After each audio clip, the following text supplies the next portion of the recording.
Vamos a presentar las escrituras del Renacimiento en España, que es el cuaderno de caligrafía histórica número 2 que presenta. Y bueno, ya presentamos, no me acuerdo qué año fue el cuaderno 1. 3 meses antes de que nos confinaran. De la pandemia, sí. Diciembre del 2019 sacaba el primer cuaderno y lo presentamos pues al mes siguiente aquí en enero. Que si no recuerdo mal. Una actividad para hacer en casa durante toda la pandemia, ¿no? Sí, fue productiva. Y nada más, no os digo nada, que nos explique Ricardo qué hay en estos cuadernos. Gracias a Chema, a Marta, a Ana, a la librería anónima y su parroquia. Gracias a vosotros por acercaros y venir. Estoy muy contento después de 4 años, ¿sí? Bueno, no es nada, 4 años. Y con la finalidad de enseñaros los 10 ejercicios que, igual que en el primero, bueno, no sé si eran 10 o eran 9, sí, yo creo que eran 10 también, 22 páginas, 22, contada con la contraportadilla, que es una primicia, empiezo por el final, como los moros, sabéis que escriben de derecha a izquierda, y es que también hay escritura mora aquí, ¿eh? Pero bueno, vamos por partes. Sí, son 22 páginas y es un ejercicio extra, el de las esperluettes, los ampersands, el ampersand que dicen los anglosajones. Bueno, pues mis alumnos me seguían pidiendo la continuación del primero. Si el primero fueron las caligrafías de la Hispania medieval, el segundo, por orden cronológico, por el seguimiento de los siglos, pues arrancamos en el siglo XV con las escrituras del Renacimiento. Y bueno, no sé si hacer un spoiler ya enseñándolo así, o bueno, habéis visto el cartel que he preparado a la librería con un alfabeto que va alrededor, que sigue pues la letra magistral del Renacimiento, que es la itálica. Como le decía a un buen muchacho que había antes, que ha tenido que partir, le decía que era del Renacimiento aragonés, podemos decir, porque casi todo lo que hay aquí en fotografías está sacado de compendios de caligrafía, escrituras caligráficas o impresos que se hicieron en Aragón, ¿no? Están sacados de los archivos, museos y bibliotecas de Aragón, salvo algo también de la Biblioteca Nacional, que era producción de las ediciones zaragozanas. Bueno, pues he sacado de ahí las muestras caligráficas. Sigo el mismo criterio. A la hora de abrir el cuadernico vais a ver una explicación paleográfica, la historia de una manera muy ligera de la letra, y al lado el ejercicio. En este caso podéis ver, se ve bien al fondo ahí arriba también, se ven bien, ¿verdad?, estas letras. Bueno, se me ha olvidado traer el libro de Juan Dicíar. Aquí el primero que aparece es el Juan Dicíar, está aquí chiquitito en el frontispicio, ahí debajo de un arco de medio punto, aparece con sus adminículos de escritura, la pluma, el atril, el tintero, un reloj de arena también. Son los utensilios de los calígrafos, están ya controlando el tiempo, no tienen toda la tranquilidad de los predecesores de los monasterios, que escribían con toda parsimonia. Aquí ya hay que entregar el trabajo en fechas, ¿no? Pues esta letra que hay aquí, empequeñecida, pero que en realidad es muy, muy grande, lo podéis ver qué letras son. Son las letras de los libros de iglesia que dice Juan Dicíar, y que esas letras solo se hacían no con una pluma de ave, sino con una pluma de acero, de azófar, dice un arabismo que está todavía en uso. En Toledo me lo dijeron, el azófar es toda la parafernalia que hay alrededor del hogar, del fogaril, las sartenes, los cazos. Eso es un arabismo. Zafar en árabe significa pues eso, ¿no?, la aleación entre el cobre y el plomo y demás, que es lo que da el bronce, ¿no? Si hay dinero, pues hay más cobre que plomo, o que estaño. Bien, pues estas otras son las letras y prodigo todavía en esta página porque aquí están los grandes maestros de la escritura del Renacimiento. Icíar por un lado y Brun. Andrés Brun fue un discípulo suyo que sacó en 1583 el arte muy provechoso de aprender de escribir perfectamente, ¿no? Y que a lo largo del primer y segundo ejercicio pues muestro sus planas, ¿no? Los libros de iglesia en este caso son de la catedral de aquí de Huesca. El señor Barón, el deán y bibliotecario, ¿no? Archivero de la catedral, junto con Susana Villacampa. Enseguida, pues, prestos y veloces me pasaron las imágenes. Por eso se lo agradezco un montón, para poner aquí las mayúsculas que acompañaban a esas previas, que eran las eclesiásticas, ¿no? O rotundas también, las redondas, que es lo que significa rotunda. Si no la he nombrado, es como se llama así la letra, ¿no? Bueno, pues paso a la humanística, que son las letras que los señores del humanismo copiaban directamente de los textos medievales, y por ahí hay cito en alguna ocasión a Poggio Bracciolini, que es más conocido entre los círculos académicos, Coluccio Salutati, Niccolò Nicoli en Italia, pues fueron los creadores de la escritura humanística y que llegó aquí unos decenios después, vía eclesiástica o por las relaciones diplomáticas, o por la universidad mismo. Y se dice que Juan de Icíar también estuvo en Italia, ¿no? Y conoció a los tres grandes italianos, ¿no? Tallente, Ludovico d'Arrighi y Palatino, ¿no? Esos son los tres grandes calígrafos italianos. Y luego, pues yo creo que Icíar los borra del mapa, es superior, ¿no? Hay más o menos, bueno, por opiniones, ¿no? Yo pienso que es mucho mejor Icíar que cualquiera de los otros europeos del momento.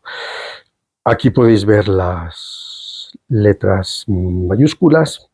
En la pandemia me puse a tallar piedra y aquí podéis ver una talla de una réplica que se me encargó desde el Festival de Tarragona, Tarracoviva, y que ese año pues me tocó presentar en un vídeo. Era imposible acudir al festival, ¿no? Porque no había talleres en vivo, pero por lo menos se acordaron de los que estábamos participando otras ediciones y me encargaron este trabajo que me pareció muy bonito, ¿no? Es una réplica de una lápida del siglo I que está ahí en el Museo Arqueológico Nacional.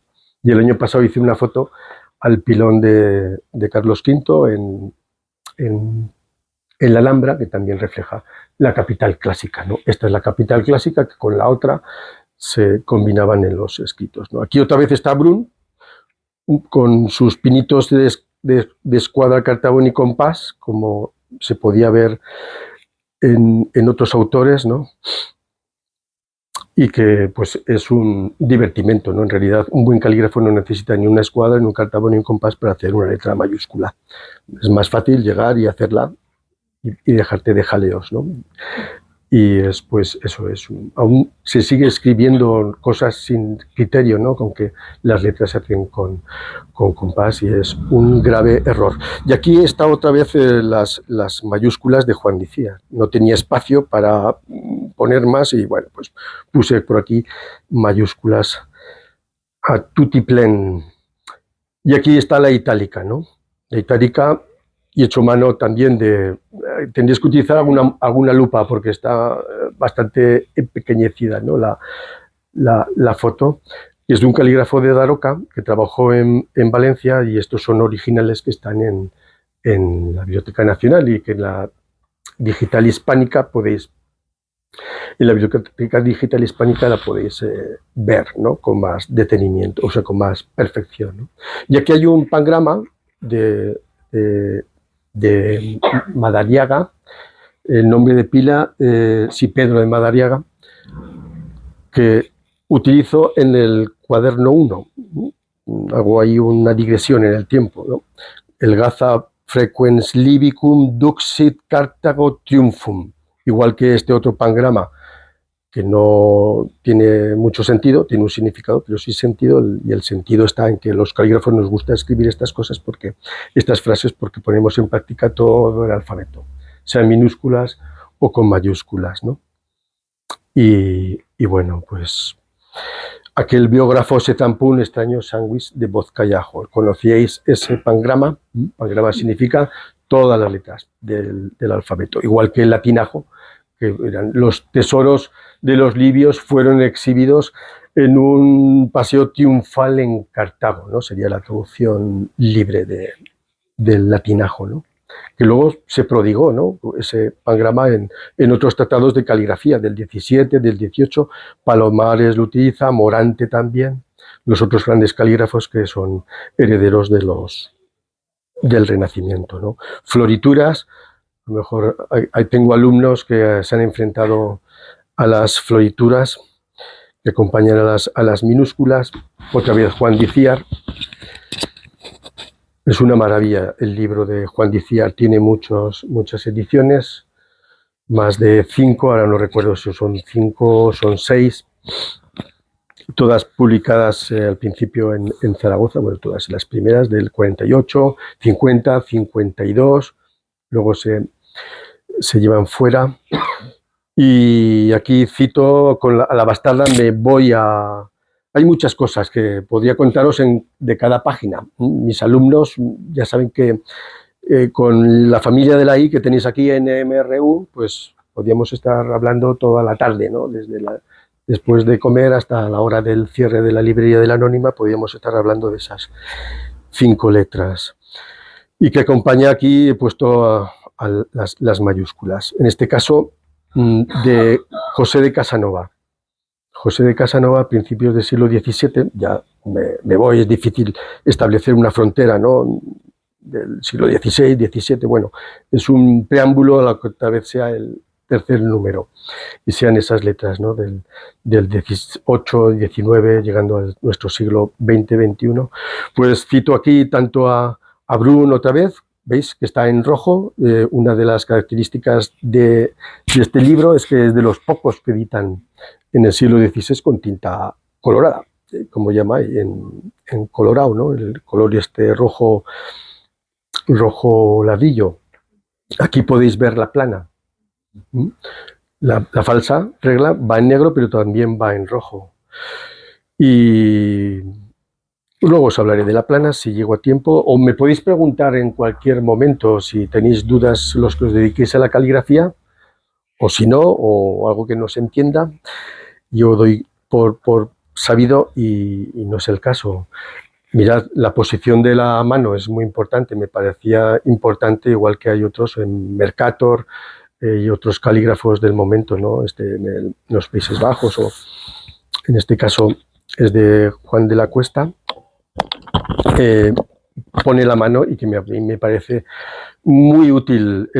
Cuando voy a los colegios, a los institutos, este lunes estuve en un instituto de Marbasto, en Martínez Vargas, y siempre les digo a los chavales, ¿no? Vosotros que todavía escribís a mano, en otros institutos ya van directamente con el ordenador, pero bueno, hay asignaturas que impepinablemente tienen que escribir a mano, pues a lo mejor es el momento, si alguien coge mal la pluma, porque han sido olvidados, no han sido atendidos desde su tierna infancia, ¿no? A que sujeten la pluma con el índice, con el dedo del medio, el corazón y el pulgar, pues a lo mejor ese es el buen momento, ¿no?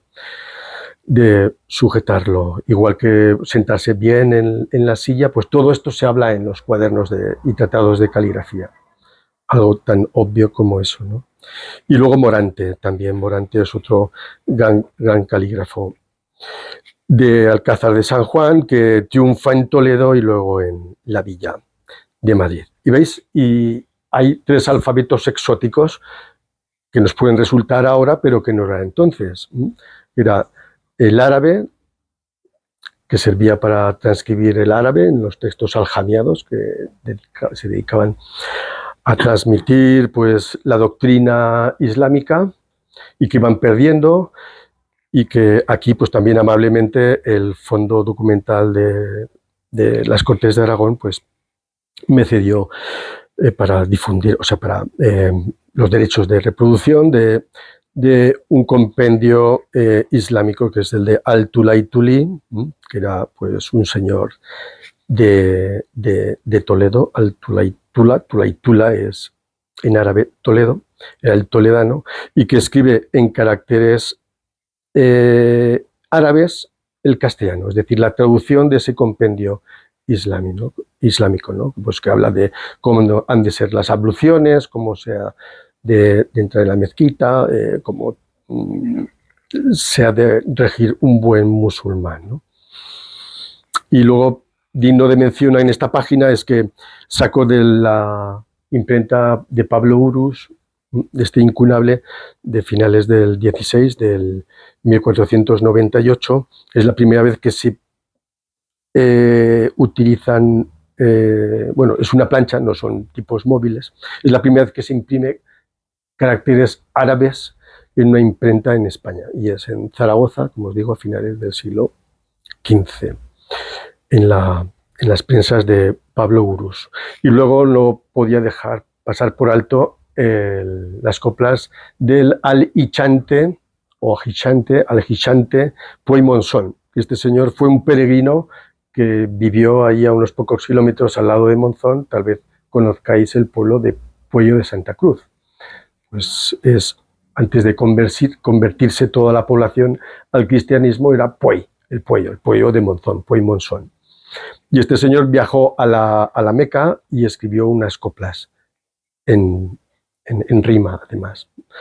Asonante, pero rima. Y si queréis ver cómo suena el aragonés castellano viejo del 16, dice así: embarca en Denias, llega como puede a Sicilia, de ahí pasa ya directamente a las costas de Egipto, desembarca en Alejandría, va describiendo los lugares. Alejandría describe el Cairo, y yo cojo pues las paginitas que dedica a la descripción del Cairo. Sabéis que yo viví 5 años allí, y además habla de la mezquita que se fundó en el siglo X por los fatimíes, y donde yo di clase 3 años en la Universidad Islámica, y la llama así, ¿no?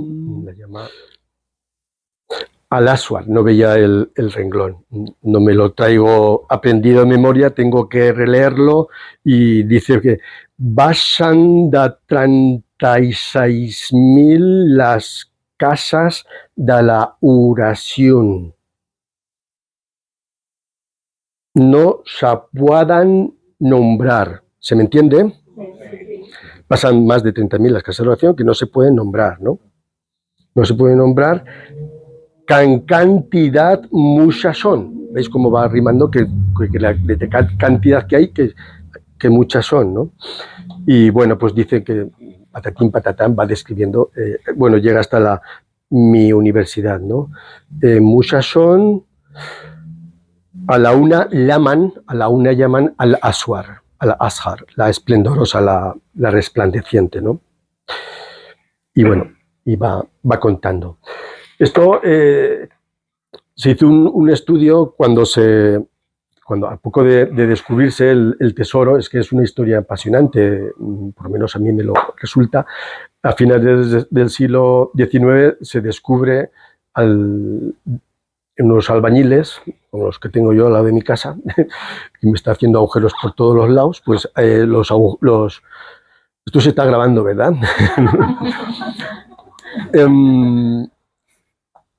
Al tirar las vigas del suelo en un falso suelo, pues descubrieron una biblioteca, o tal vez los aparejos de un encuadernador de un morisco, y entre ellos aparecieron estas coplas del Al-Hichante, que nos había dicho sí, lo que significa Al-Hichante, el peregrino, ¿no? El peregrino que peregrina a la Meca. Y ya se hizo un estudio, lo hizo, si no recuerdo mal, Ricardo del Arco, puede ser. Es que yo lo estudié en mis años de juventud, con 20 años, y ya pues friso los 60. No me acuerdo muy bien, pero bueno, ahí está la literatura aljamiada, es apasionante. Hay muchísimas cosas que todavía hay que difundir, y que el fondo documental de las Cortes de Aragón tienen un buen tesorito, ¿no? Y aquí están las letras, ¿no? Aquí están las letras matices, que son 17, 18, bueno, está repetida alguna, y aquí hay un dígrafo, o si se puede llamar así, el alif, lam, alif. Si alguien conoce el árabe sabe que algunas grafías, dependiendo si llevan punto o no, pues cambia la letra, el nombre de la letra y la fonética de la letra, ¿no? Entonces aquí están las matices y aquí ya está el alfabeto, ¿no? Desde esta columnita, desde el alif, y aquí podemos leer al alfabeto. No, perdón, al-alifatu, al-alifatu, es una transcripción del alifatu, ¿no? El nombre de la primera letra del alif. Al-huruf al-hijaiya en árabe está aquí, pero aquí está al-jamiado. Al-alifatu.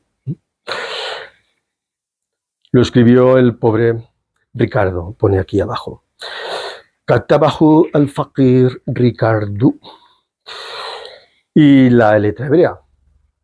Y aquí también podéis ver que esta no, que se escribe en Toledo, en la del 1 sí que por lo menos se halla en unos actas notariales en los protocolos notariales de la ciudad de Jaca, y no se sabe muy bien dónde se escribe, pero se halla allí en el siglo XIV, y en este caso sí que se escribe en letra cursiva rabínica en la aljama judía de Tarazona, y termina por que un señor lo manga en los años 50 en lo que era el Instituto Arias Montano, antes llamado el Consejo Superior de Investigaciones Científicas, a Rambla, y se lo lleva a Israel.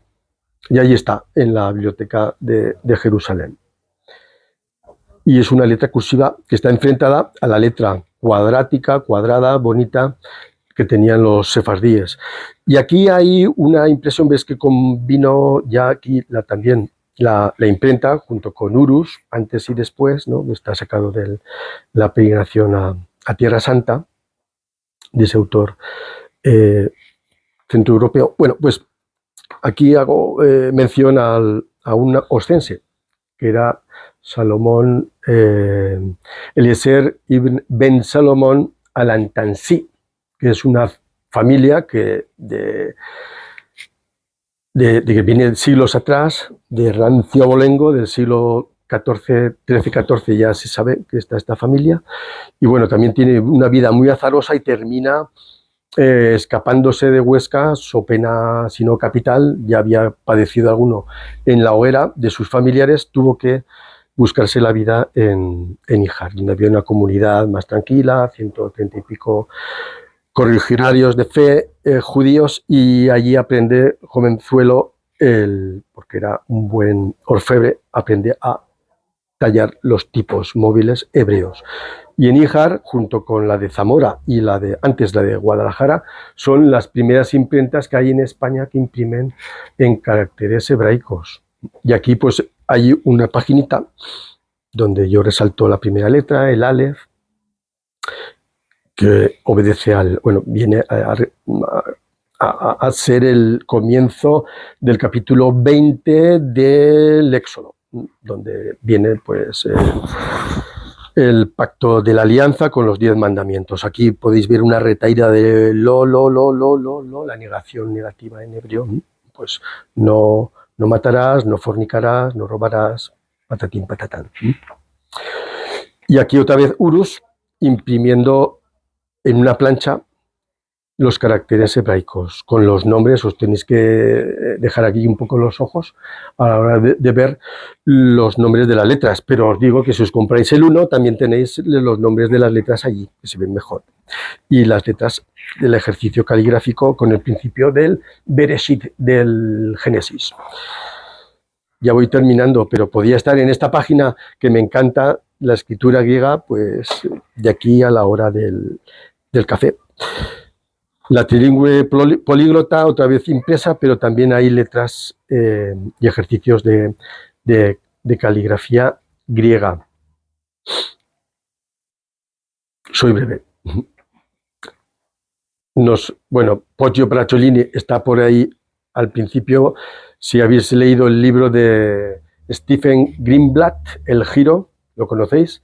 Es muy recomendable, sabéis los azares, los avatares que debía de sufrir un calígrafo, en este caso era secretario apostólico, que le pilló pues con Juan XXIII, que tuvo que salir por piernas, y en el concilio de Constanza lo dejó ahí aparcado y se fue a descubrir monasterios en el centro de Europa. Primero estuvo en el de San Galo, San Gal, ahí al lado de Constanza, y luego fue a Fulda y encontró de Rerum Natura, ¿no?, de Lucrecio. Es muy recomendable este libro, El Giro, de Greenblatt.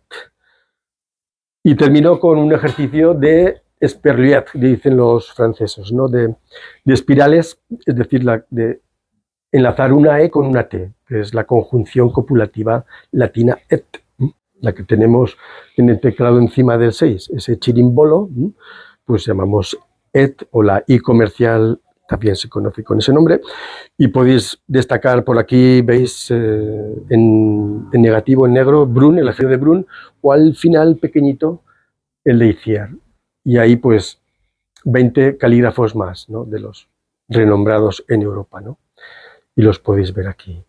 Y concluyo aprovechando esta página impar con las falsillas de Andrés Brun.